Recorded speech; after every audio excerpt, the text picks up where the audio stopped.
Welcome to the Skeptics track at DragonCon. And now, let's start the show. Welcome, everyone. Thank you so much for coming to the Skeptics track this afternoon. Next, we have Nick Eftimiades, who has done several really very compelling talks in the past. And now since he is now retired, we are now allowed to say he was a spy and he won't kill us. So please welcome Nick.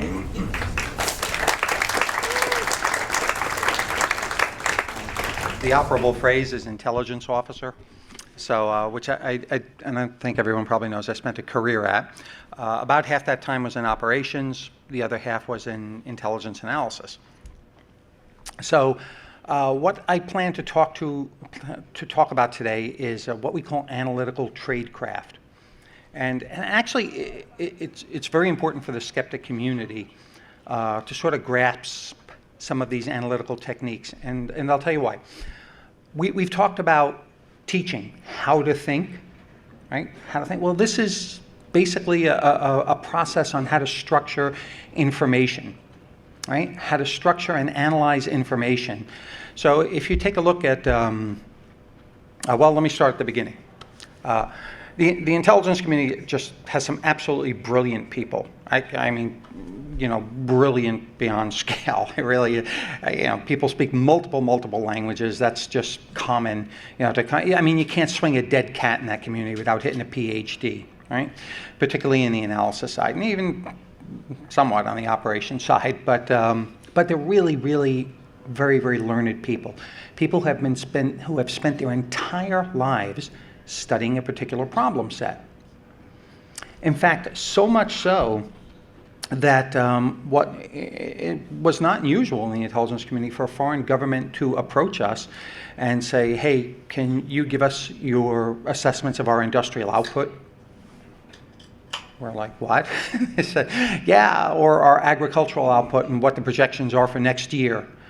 Because our assessments would tend to be a lot better than that host government's ability to understand its own economy, including everything from the black economy to black market to, other economic forces that were driving in the country and externally. Our ability to assess and understand those was often a lot better than a country themselves. So it really wasn't unusual to have them, come and ask us those sorts of things. So it gives you some idea of the great depth and breadth of expertise that the people have in the intelligence community, particularly in the analytical core. And yet, we have to contrast that with what could only be seen as extraordinary failures in the intelligence community. And I mean, if we were to step back and think of geopolitical events and terrorism and such over the last, let's say, since the 90s, right? We had the fall of the Soviet Union. I mean, our chief adversary for decades, for half a century, and we missed the fall of the Soviet Union, or sort of mostly missed the fall of the Soviet Union, at least not to be able to give a warning of it happening in a great length of time. The 1993 attacks on the World Trade Center, Iraq's weapons of mass destruction, China's military modernization, the tragedy at Benghazi, the embassy attacks in Nairobi in Tanzania, 9/11. I mean, these are major geopolitical events that the intelligence community completely missed. So we've got a problem, right? And anyone who runs a business or anyone who, looks at some set of processes to say, okay, well, you got a whole bunch of bright people, that much is sure, and you've missed a couple of really big events that you shouldn't have. What's the problem here? Well, first off, let's understand the environment. And because immediately, when you bring this up, you get pushback from inside that world. Well, we have so many successes. You're picking out the failures. And we have so many successes inside. So that never hit the press. And that much is true. However, when you think of this situation, and here's got to focus and to understand this, you have people who are producing results, right? People producing projections, and they're analyzing current political events and current economic and agricultural output and all those sorts of things. Does anyone know if they're right at any given point in time? I mean, hundreds of thousands of paper, if you will, that is produced every year, reports, thousands of reports that come out every year. How do we know what's right and what's not? There's really no benchmark of knowing, because you have so many factors that can alter those results. So I produce a piece of paper that says, hey, and I'm just giving you an example, okay, a fictitious example. I produce a piece of paper that says, hey, Iran is doing A, B, C, D, E, F, G, and thoroughly vet it and pass it up to the policy apparatus. Now, assuming it gets through my processes, all the agencies that are going to have some level of input to that in the intelligence community, now it's in someone's hands that I can't control. Now it's in the policy apparatus hands. And even if I'm 100% correct, they can do nothing with that information. They can say, you know what, it's just too hard a problem. We got no policy options. So they can do nothing, in which case we don't ever know if the information was really correct or not. They can implement some good policy on it, some policy position on it, trade, sanctions or something like that. Or they can partially do something on it. So you have 3 different potential outcomes based on perfect information coming out. And guess what? You have those same 3 potential outcomes if the information is completely wrong. So, from the intelligence analyst perspective, well, I produced a great report. Well, we don't know what you produced because the policy apparatus took it, and this administration, it's become very public about how internally in the government will say one thing, and the policy apparatus will go a completely different direction. Now, I'm going to tell you it becomes very public, and it's a little more egregious in current times than I've known it to be, but it was very true under other administrations as well. I mean, there were times I know others that were told to shut up, just got it, don't give that report anywhere else. It's going to impact the direction that we're going. And there are lots of other factors that a policymaker has to consider. Right? Policymaker, great, I got the intelligence community's position, I got it. But I have industry I have to consider. I have foreign alliances that I have to consider. I have environmental issues I have to consider. All those things come into a policymaker's, decisions. So we're just one channel, and sometimes the information is welcome, often it's not. So there are all these factors that bear in on the question of right or wrong. Okay, so nothing is ever as pure as we'd like it to be in that sense. So at some time after 9/11, actually around 2004, when we had to take a look back and said, look, we've missed a lot of major events. What is going on? How come we're missing these things? Turns out a couple, both analysts, both at CIA, were sitting down having dinner. And these people actually attributed to this and said words to this effect, that, we have extraordinary analysts, but our tradecraft, and that's sort of a new phrase that evolved. It was usually for the operations folks. But the tradecraft, our analytical techniques, are never taught as a standard. They're never taught as a standard. They're never enforced as a standard. There's stuff that people pick up along the years, but we don't have training programs that start from, A1. We don't have requirements that say, no, you must put this through this sort of process to ensure it's being properly vetted. Because the reality is, you can ask me, I spent a lifetime looking at China. And, you can ask me on China, and I'm going to give you Nick's position on China based on, my entire adult life. Doesn't mean it's right. It means that Nick has a position, Nick has blinders on just like everybody else, just like every one of you. So one of the things we learn is, look, we've got to get past this issue of blinders, and that's allowing people to see in just one direction. Hence, we had thousands following the Soviet Union. How did we miss that? I mean, that's not like an understaffed thing, right? That's where our primary intelligence effort went for decades, and we missed that because everyone had known the Soviet Union in one way, in one context, over decades, and they weren't able to think of it in another way. So this is what they come up with, and they start taking this idea and moving it up their chain and say, look, we have to come up with some set of standards, some set of behaviors, some set of techniques that we have to codify and start teaching and enforcing throughout this community.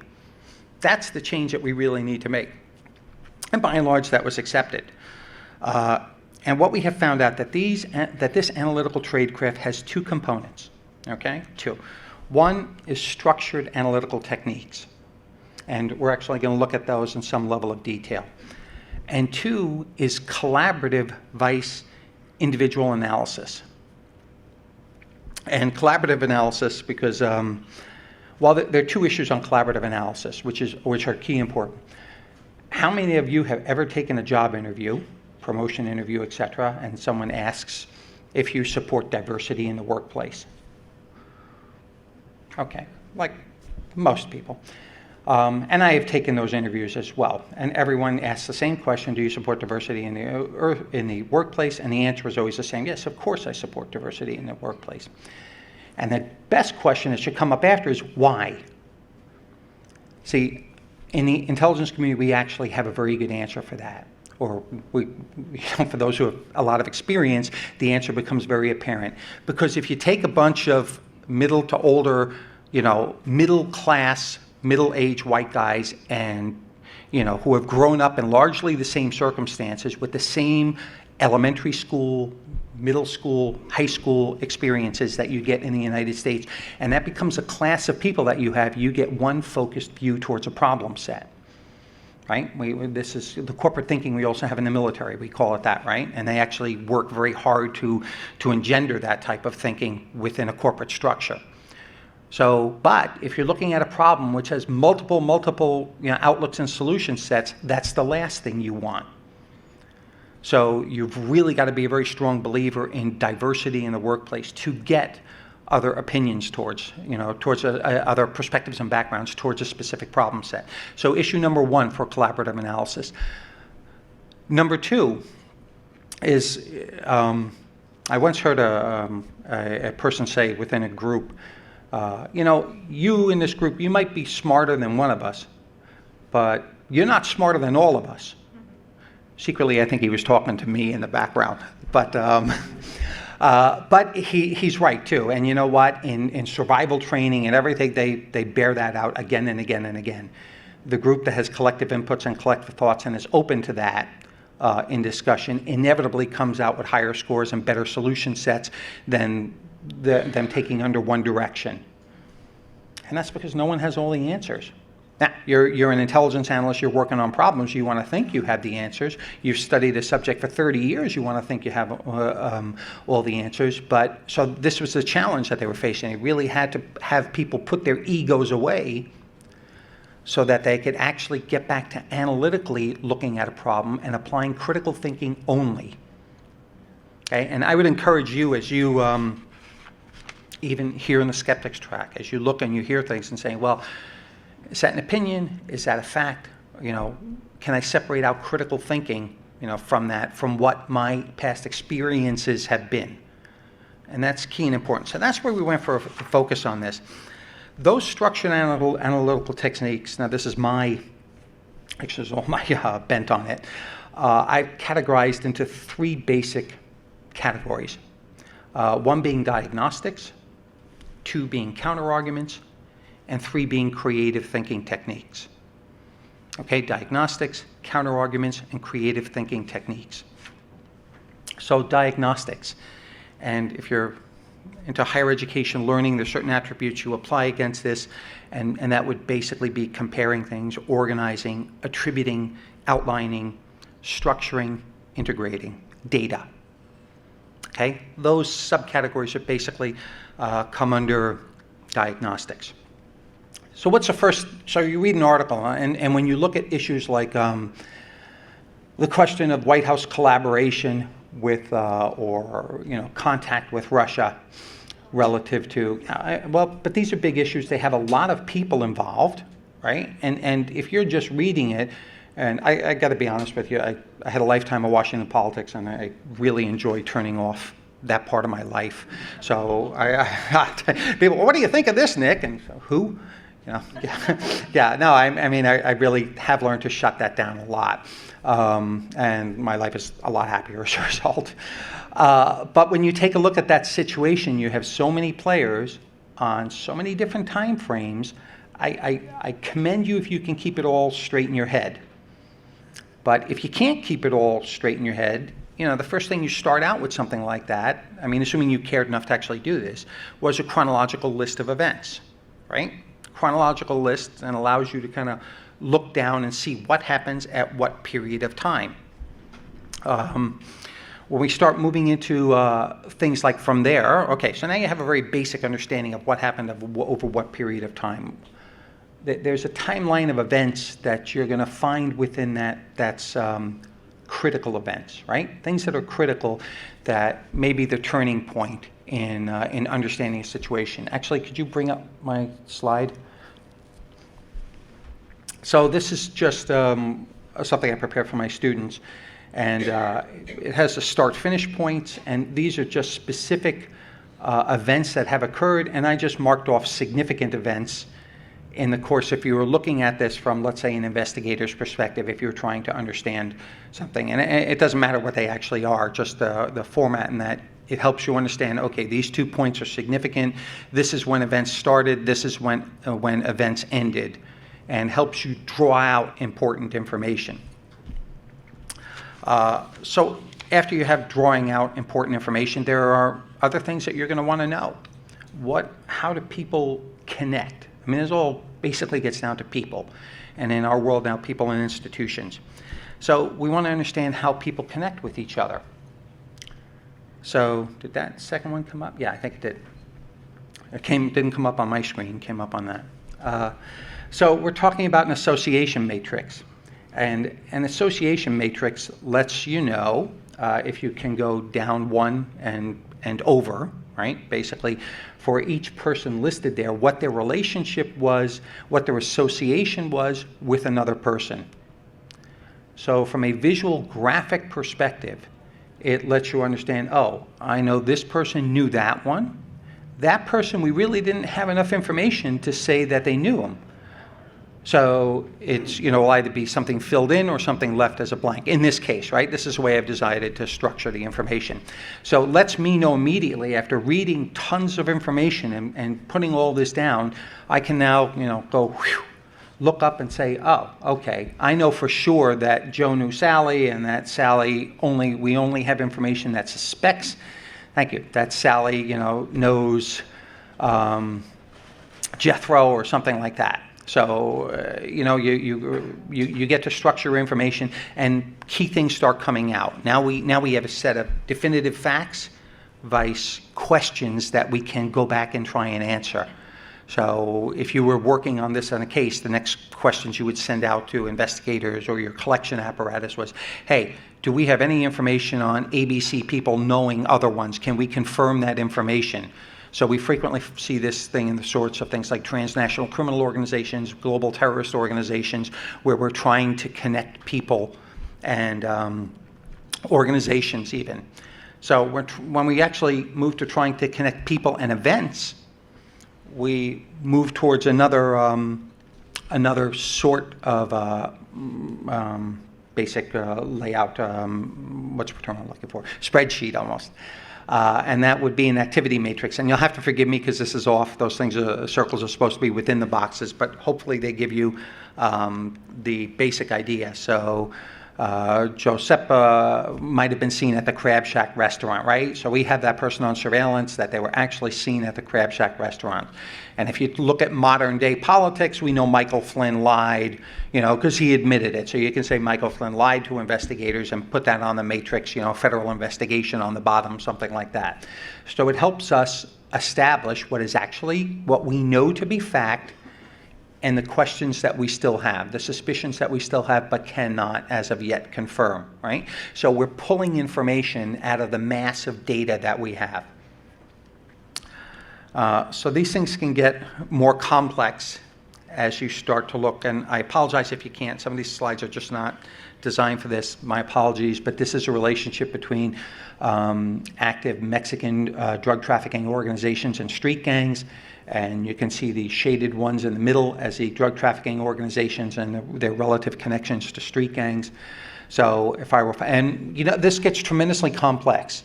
There's software out that because it's just impossible keeping it in your head, or you have multiple people working on pulling data out of various reports and plugging it into software, and the software up on the screen is showing you who's actually connected to who, and then you might have a little comment section where notes are put in that actually let you figure, oh, where does that information come from?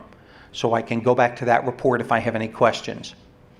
Right? So this can get tremendously complex, and you can get in a global terrorist organization, dozens and dozens of organizations and hundreds of people and means of conveyance and arms shipments and things like that, globally. So it can be pretty complex stuff, but again, this lets us know, who the kingpins are. Here's a relationship between several organizations and Al-Qaeda, and as you can start to see in this, I actually saw one of these things on me. And it was public. So someone actually did it online, and it had me in the center, and all these people I knew. A real point of disturbance. Someone actually did that on LinkedIn. So they actually collected data off LinkedIn, and they showed who your primary and secondary source. That sent us chills throughout the security world.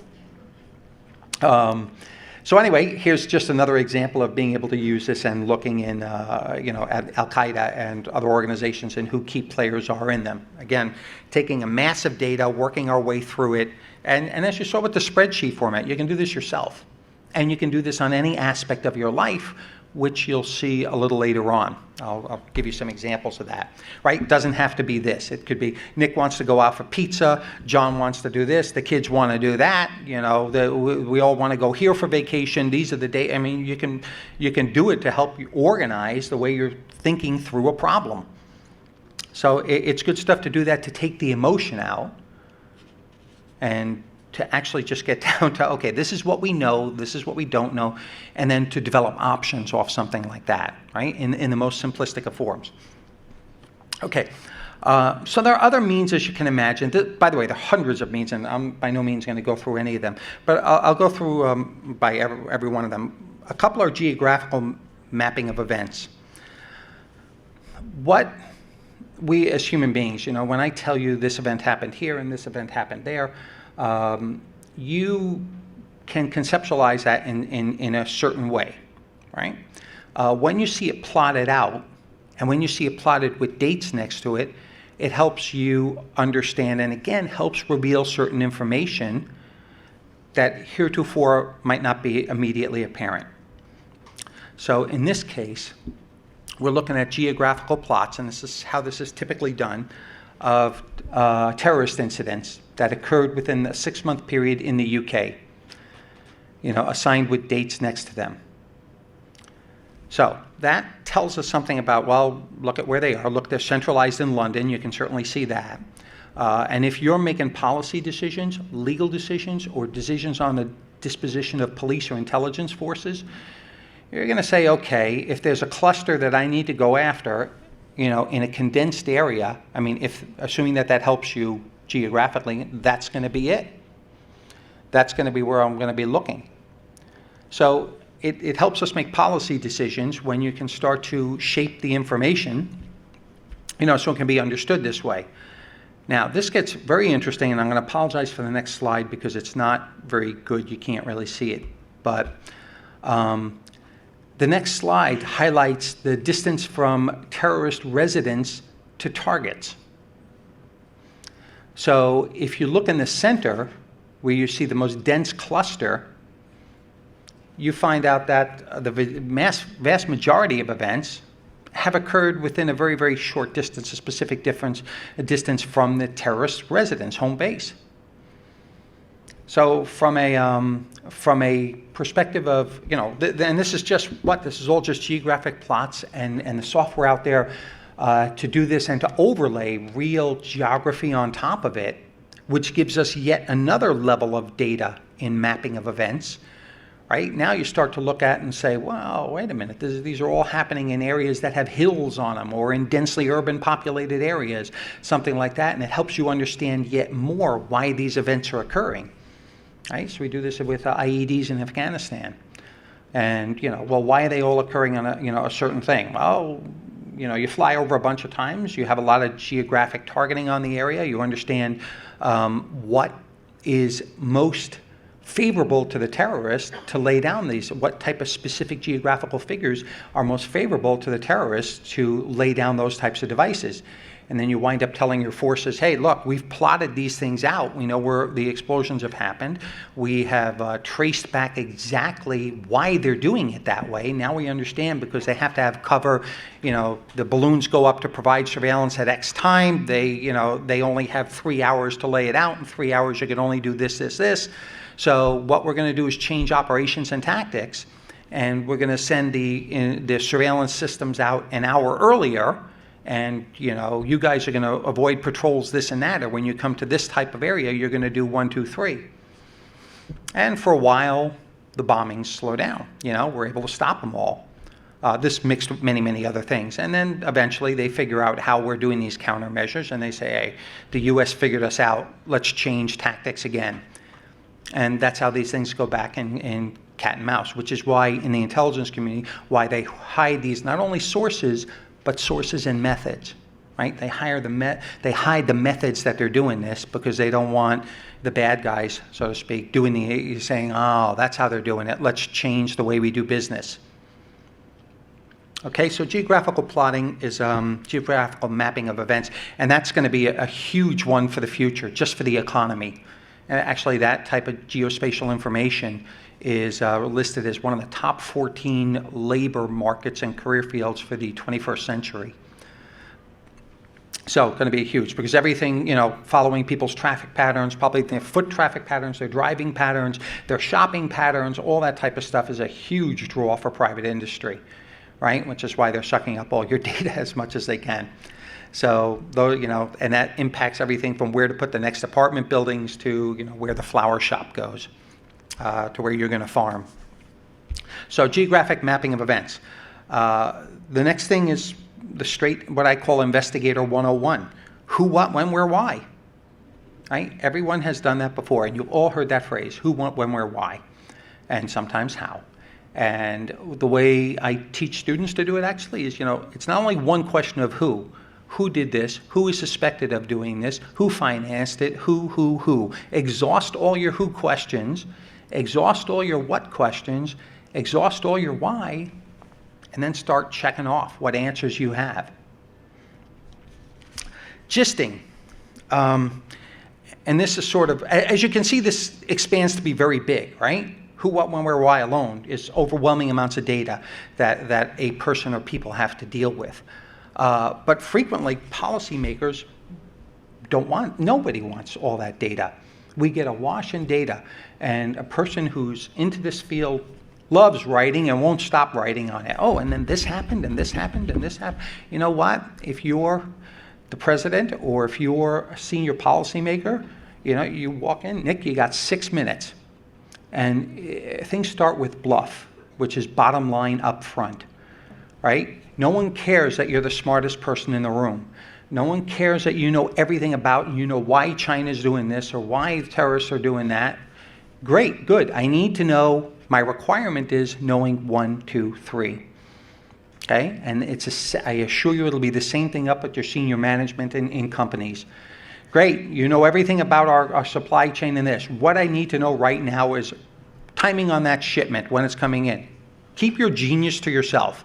I mean, it really is. It's a lot of that. And we call that process gisting, which is when you take pieces of information and determine the main facts.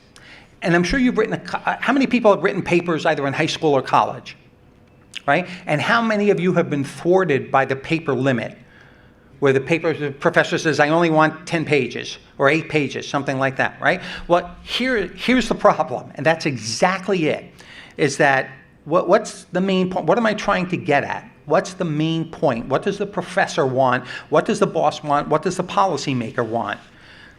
Does he want the fact I know everything? No, they really don't. They want 1, 2, 3, and it's scaling down your information and your requirements and scaling away the context, which is so important to you in your head. And it may be important for that person who's receiving. They'll turn around and say, well, wait a minute, how do you know that? And then you get the chance to explain the context behind it. But the reality is They just want, answers to their question, and that's what we call gisting, scaling down the information, pulling out the important information, and you hear from college students all the time, well, what's important? Welcome to college, figure it out.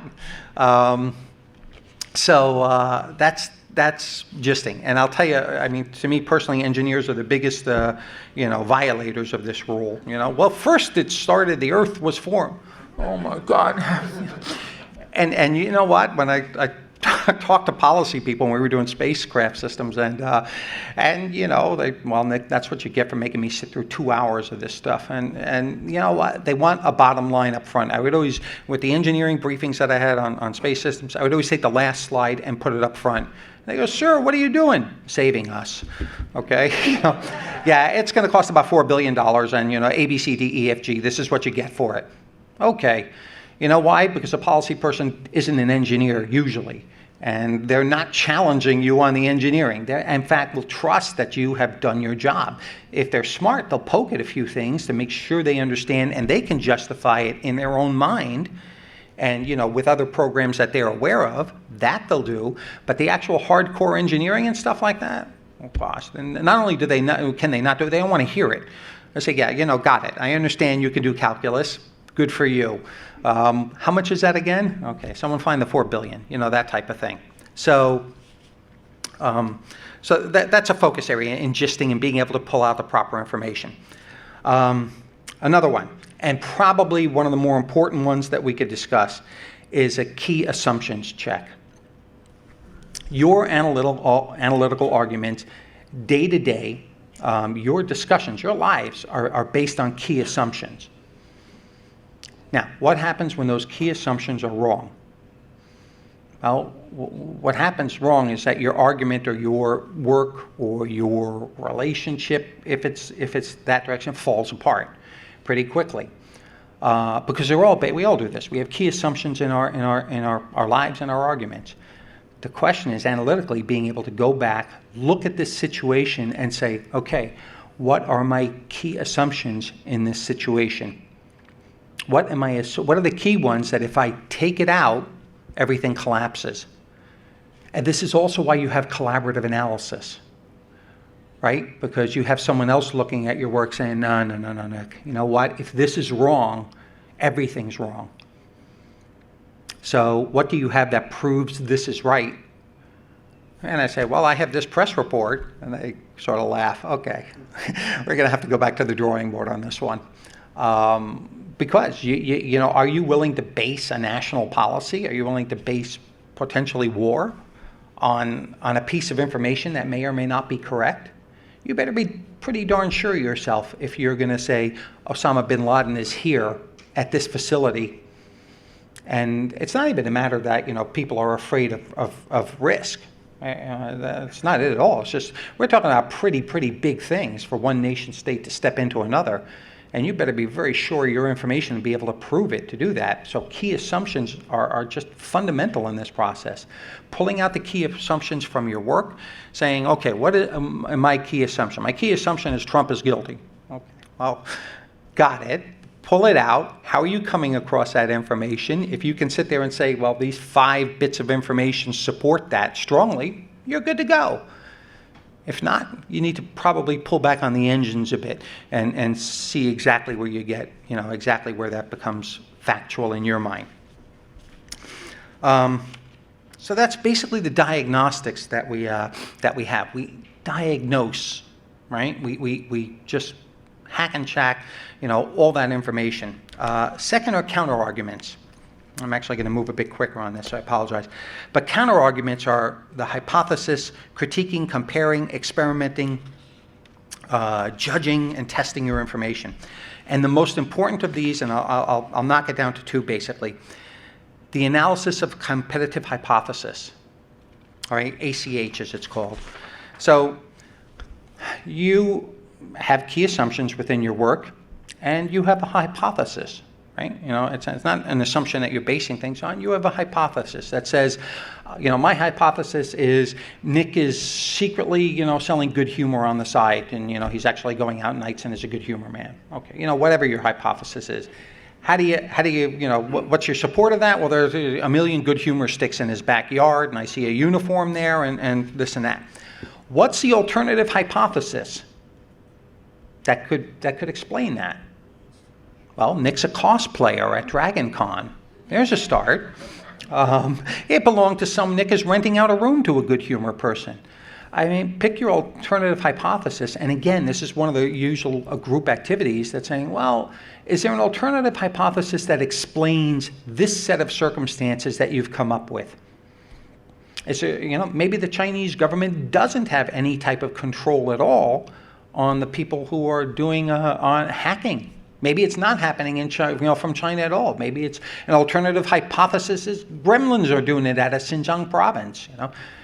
Granted, not a realistic alternative hypothesis, but it's an alternative hypothesis. But you typically now get a few of those up on the board and say, okay, do any of the facts that we've established here and any of the key assumptions that we established support this alternative hypothesis? Could it be something else? Could we be completely wrong? Counter-argument. The other element of the counter-argument that you've all heard of is playing the devil's advocate. Right? One of the games I hate the most. Unless you're the devil, that's always fun. And that tends to be at a strategic level because, it goes on forever if you're down in the details, down in the weeds on this. But, and it's usually having a team, a red team or another person come in and pick apart, the argument, being the devil's advocate on specific components of your work.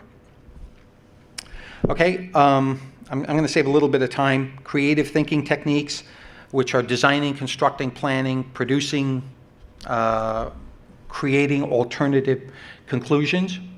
I actually have students go through a process where what is the end of this movie? What would be an alternative conclusion that could come out of this situation, right? If you take a look at a global situation, what's an alternative conclusion that could happen? Well, maybe they couldn't go to war. Maybe they'll just do it as an exercise.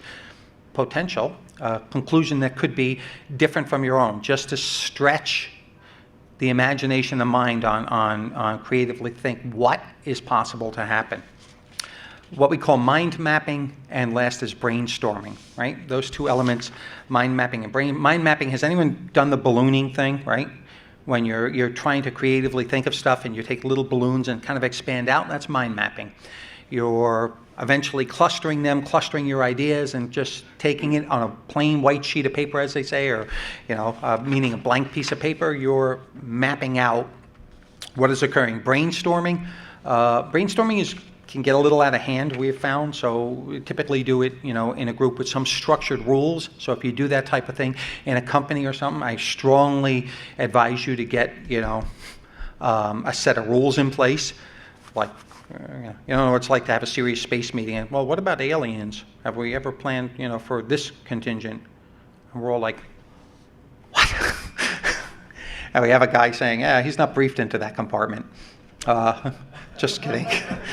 So, you got to have some rules on the brainstorming, okay? We'll leave the outlandish for later, but, keep it within some level of bounds if you ever want to finish.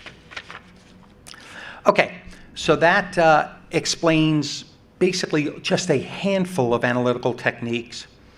So I did some of this with my students, and I'd like to show you the results of the way they kind of thought through several processes. In this case, I said, they're like, oh, do we do a threat assessment or stuff like that? No. What I want you to do is to prove you can critically think through a process. And to do that, I want you to we're going to take a movie, and although it's not a movie on intelligence or, terrorism or anything like that, it is a movie that has attempted murder. It's a movie that has religious zealots. It's a movie that has deception, car chases, group riots and things like that. It is a movie that you should really be able to get your teeth in, dissect, and be able to use the analytical techniques to telling me what's going on. And I gave them a choice of 3 movies, actually. Toy Story 1, Toy Story 2, or Toy Story 3. So what you're seeing is, this was actually produced by my one student, they all were, by different students, and this is an association chart that she did up highlighting the relationships, the suspected and the known relationships between all the characters in Toy Story 3. You see Emperor Zurg, what we know and don't, about what the relationships are. The relationships between, I liked between Barbie, Ham, and Slinky Dog. I'm sorry, I can't say here. Suspected relationships and who she knows with the new Buzz and those characters. Her Toy Story 3 timeline of major events. You know, Woody finds out he's being sold to a museum in Japan. Okay, pivotal event in that story. Woody and Jessie have a heart-to-heart. That's interesting. She skips over everything and finds that as a turning point event within the story. Now you can argue these yes or no if you like them or not, but it's easy to see her thought process on where she finds those turning points or those critical points in the story. The geographic plot for Toy Story 3: Al's Toy Barn, right across the street from his apartment, and Cowboy Camp. The airport is actually an airport, it looks like, Andy's house. Timeline, I think this is just of Toy Story, major events there. Again, another student with a different way to depict the major events in Toy Story. Woody and Buzz trapped at Sid's. Yet another. A geographic plot. Now, I will, some people put dates on them, some didn't. Dates would have been better in this type of thing, as far as we knew from the information. Alternative hypothesis. So this lists a series for each character of alternative hypotheses to explain behavior and the way they are approaching the situation. Whether Buzz is, approaching it as an adversary, whether he just doesn't know what's going on and wants to get back into space, whether how this could come out as a relationship with Woody as a good friend. Alternative hypothesis. So this guy was particularly interesting. He was at Air Force security police, and he looked at it as terrorist organizations. And yeah, here's a little, so you see Cell P, which is Sid's cell, does medical experimentation, experiments held as hostage. Buzz arrives, he lines them up, chemical weapon, and stockpile, and what ordnance stockpile discovered. He really went a little far out on this. You see the Tri-County cell as that's what he's calling Sid's cell. Sid Phillips, Hannah Phillips, and the players on that. Woody is a cell leader. Buzz is a deputy leader in charge of communications, is a cassette recorder. Potato Head is a strategist. Ham is a financier, and he goes into some level of detail describing these characters. Slinky Dog, infiltrator, exfiltrator, Rex as enforcer, and the little soldiers as the tactical team, the recon team. Identifying the structure, of these cellular terrorist organizations, and he does actually conclude that there's a likelihood that there is some higher level of echelon giving Sid, terrorist cell B commands, directing them, but. And I think he based it somewhat on some of the vehicles. I mean, he actually went and got the license tags for all the vehicles in the show and had some description on them. So, no surprise the kid got an A for this. Okay, so I hope that gives you some measure in understanding. And folks, this is just a surface, touching the surface on this. I mean, there's a whole world of these types of techniques and learning that you can do and how to analyze information and how to understand it in a way better that screens out yours and mine's own personal prejudices. Okay, that being the case, it is now 16 minutes left, and I'd love to take questions if we can do that. So easy questions first, and then we'll work to the harder one. No. Go ahead. So I was wondering if intelligence agencies have identified kind of a series of logical processes that they want their employees to follow. How have you actually gone about implementing those in the agencies? Because at least in my work, we have identified engineering principles, design guidelines, but it still takes about 5 years before anybody actually learns them, because it's just all learning by doing rather than it's an actual teaching process. That's a very good question. We're a little more dictatorial than companies can get. So, it starts out with the baby analysts beginning analysts who'll go through, mine was a month training, but that's probably pretty standard, just right off the bat getting in. And it's a requirement, right? It's not an elective, not something you think of doing. And it actually gets pushed down from division to branch chiefs that it has to go through ABC quals for this piece of paper to get out the door. And of course, different analyses documents require different levels of that type of rigor, because if you're going to draw 30 people in, I was on national intelligence estimates for years, right? Where you bring dozens of people in, and we all argue and fight over everything. But if you're going to bring that many people in, it's got to be like a national level document, not something going down to a military commander. So there's a scheme, and there's a pretty rigid enforcement at this point. Where would you recommend starting if we wanted to continue learning about these sorts of thinking techniques? So I'll tell you, I'm going to post this on my blog just to give you a heads up and a start. But you can get books on it on Amazon, Intelligence Analysis. There are a couple of very good ones out there. And you don't need the current versions. Get any of the older ones are fine. The CIA has a couple of documents on CIA.gov. Wipe that out of your browser after. But no, just kidding. It's okay. I use Tor. Sorry? I use Tor. It's okay. Okay, perfect. But they actually have a couple of documents which go back predating all this stuff and post-dating it, where people are explaining that, look, we have to have this type of analytical rigor. And so you can get that there. Defense Intelligence Journal, there is one article that was put out that's like 30 pages, which is public online. So Defense Intelligence Journal, CIA.gov, and definitely Amazon. You'll get a lot of good case studies and work in explaining these in Amazon. Easy to do. Awesome. Thank you. Welcome. Hey, thank you so much for being here. It's a really interesting panel. I have two questions for you. Sorry, panel. So, discussion. Got it. Yes, okay. So, two questions for you.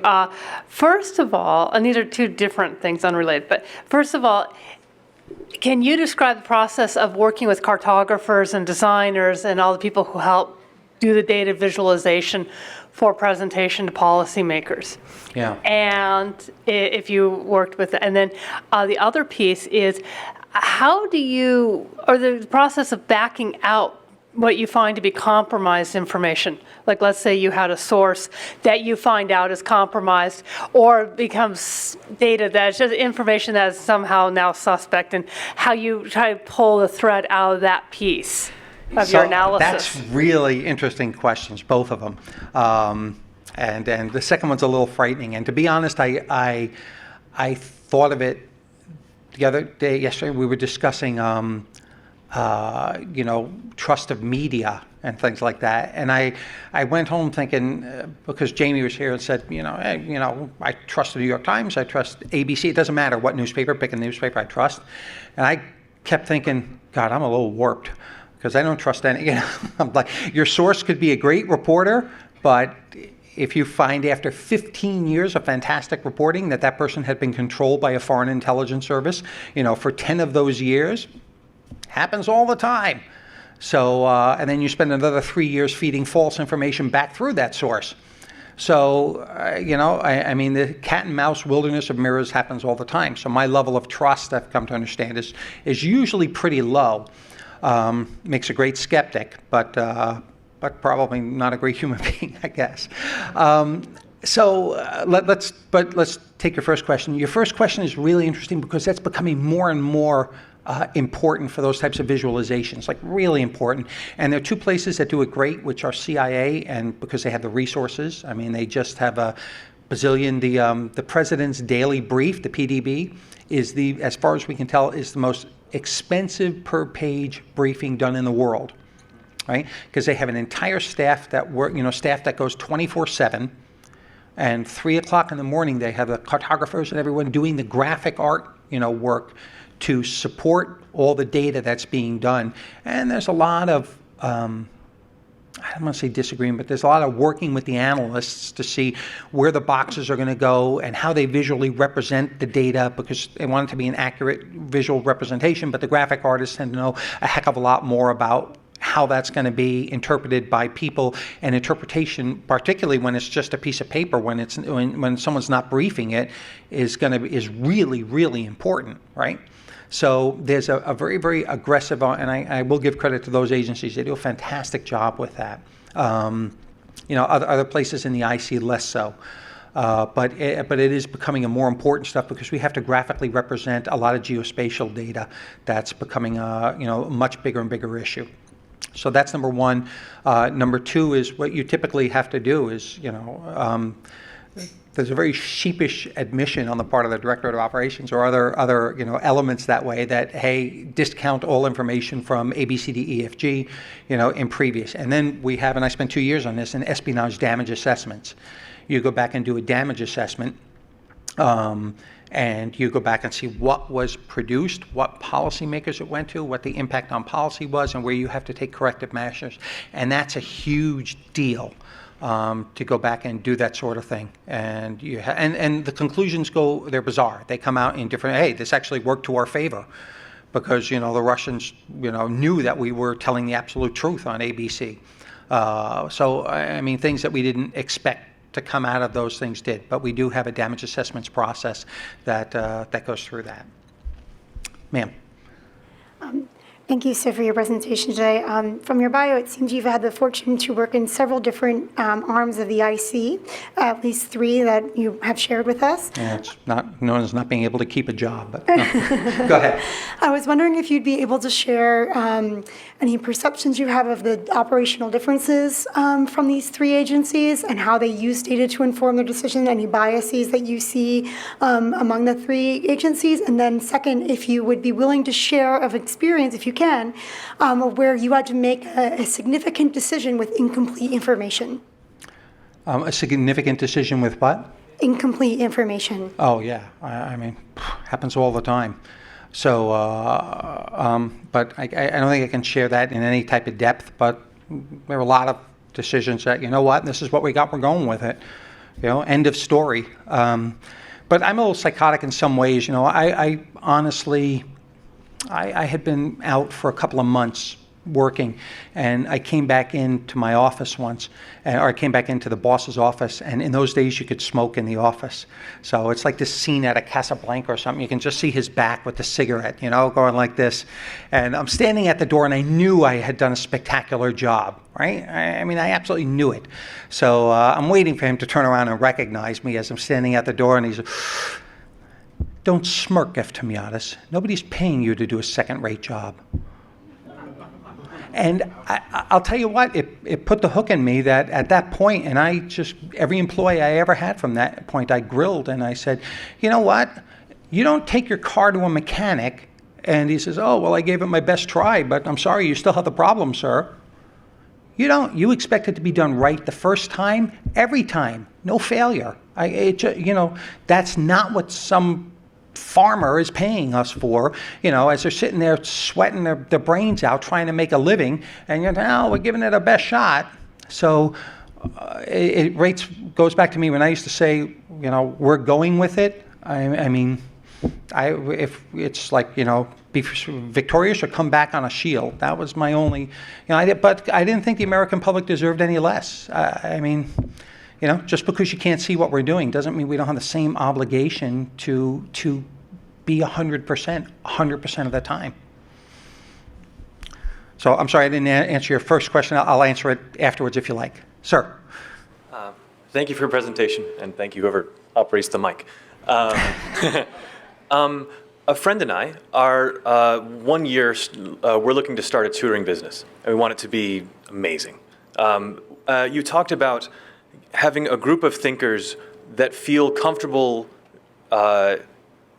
with a to and fro. That a lot of companies, the inferiors, quote, feel uncomfortable sharing their ideas. They think they have to stay within line.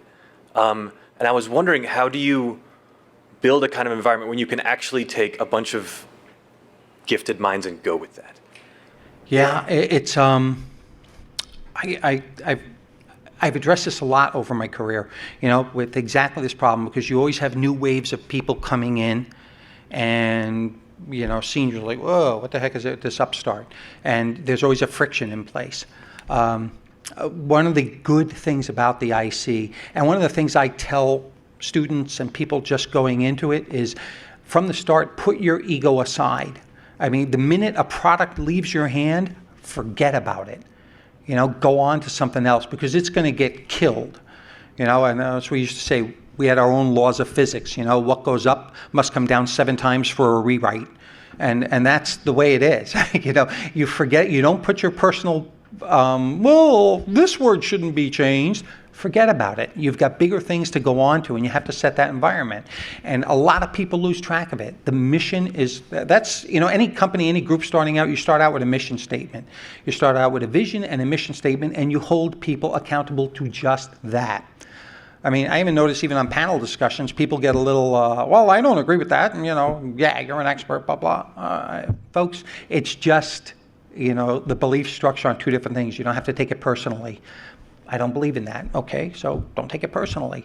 But you need to instill that again and again and again in people, so that they don't, so that they understand accomplishing the mission is the most important thing.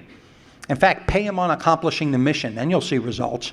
I don't care what you think. I don't care. Just let's go. Get it out the door. I mean, that's exactly what you'll get. Pay them for accomplishing the mission. Might I ask one follow-up question? After this gentleman behind you and that. Okay? I just want to try and get to everyone. Thank you for coming. Quick question, well, maybe not quick, I guess, from your perspective, but do you have a methodology for both quantifying and then communicating certainty or other aspects of information quality, both so that as you pass on your reports, you can communicate with the quality of the information? So there is actually a scheme in place with specific buzzwords, I'll call them that for lack of another thing, that's used to say, this will probably be, occurrence. That probably might mean 66 to 67% assuredness based on 1, 2, 3, 4, 5. Almost certainly, I guess, is another one. And that's based on 85 to 90, something like that. Likely, they have a whole series of words that people are trained from the start. And when you read an intelligence document, they're actually highlighted now. They're bolded, those specific words. So there is a scheme. It's based against a quantitative assessment, which is often against qualitative data, right? But we have 3 reports that say this and that. They've all been rated at outstanding. So those 3 reports from longtime reporters, all rated as outstanding by other analysts, we're putting that in the most likely category to occur. Thank you very much. Yeah, that was, again, a result of 9/11 and, being able to quantify our understanding of data and the validity of it. Hi, thank you so much for your presentation. It was really very informative. You referenced Chinese hacking briefly earlier, and I'm curious, if claims like that can be verified as an intelligence agent, what do you think an appropriate response is? So first, as an intelligence officer and former, and let's get that out the door. Any good intelligence officer will say, any really good one will say, not my job. Right? Because do we all have opinions? Do we all have, you should policy, go nuke them. It doesn't matter what the policy, but it's not your job to do, period. And this is actually one of the peeves that I see within the intelligence community, because people start getting suggesting, and this comes from sort of often the services, a little lower levels where they're not as, refined and well-trained, I think, as you have at the national level, and they start suggesting stuff. I call down and say, I'm sorry, when did you start working policy issues? When did you start working military issues? When did you start working the deployment of U.S. troops or policy responses? Ask me on a personal level, and I would tell you, at least, from my long-term experience, is that we need to set forth, do far greater work with allies in setting standards. We need to employ economic sanctions. We need to retaliate, and put it to China, because I wrote the first book on Chinese intelligence, and actually the first public disclosure of them doing cyber and the specific institutions they use for doing it, I did, and testified in Congress about it after the fact. But it's happening, and there are unlimited number of policy responses you could take on it. So, sorry, next. can we just grab this woman and I'll actually get your question afterwards? Is that okay? Absolutely. Yes, sir. All right. Did you have another one? Oh, there you go. Go ahead. Okay, real quick. Can you talk about how the culture of the CIA changed pre and post 9/11? Yes. Were you there at that time? Yes, I can. Okay. Thank you very much. Are you going to talk about it? Is a different thing. Do I have 10 seconds to finish that one? Yes. Okay. So it's not a CIA thing. It's an intelligence community thing. And, the CIA is no more guilty than the intelligence community was. And we had the information to stop 9/11. There's no question about that. And if you read the 9/11 report, it'll give you some level of detail, the type of information. Within minutes of meetings in Malaysia, CIA knew the terrorist. They had his passport, a copy of his passport. They had, within minutes of what was called an Al-Qaeda convention in Malaysia. They had everyone's documentation. Everyone, they knew something big was happening, knew how it was happening, never told anyone. And because there was an old Cold War mentality, and it wasn't just them, it was the FBI, it was us, it was stealing each other's sources, it was, restricting information dramatically. And I had seen this for decades in the intelligence community. And it unfortunately took a horrific event and the death of 3,000 Americans to instill change. We're still not there yet. The community is still not there yet, but it's on a better track than it was. Okay. Once again, I'm going to post these on my blog for anyone who's interested. Thank you very much.